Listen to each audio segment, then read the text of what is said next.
Good morning. ভিডিঅ'টো পাকঘৰৰ পৰা আৰম্ভ কৰিছোঁ। ৰাতিপুৱা কোনে বাৰু গ্ৰীণ টি খায় জনাবচোন। মই হ'লে কেনেকৈ খাওঁ জানেনে? এয়া হ'ল বুট মগু তিয়াই থৈছিলোঁ অভাৰনাইট আৰু দেখাই আছোঁ দেই। হ'ল অৰ্গেনিক গ্ৰীণ টি আৰু লগত কেঁচা বুট আৰু মগু।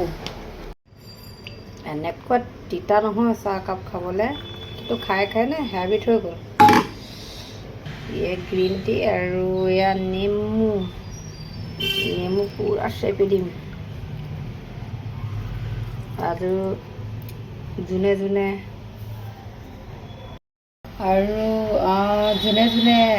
ৱেইট লুজ কৰিব বিচাৰিছে আৰু ৰাতিপুৱা টাইমত কি খাওঁ কি নাখাওঁ ভাবি আছে, তেওঁলোকে এনেকৈ বুট মগু তিয়াই ল'ব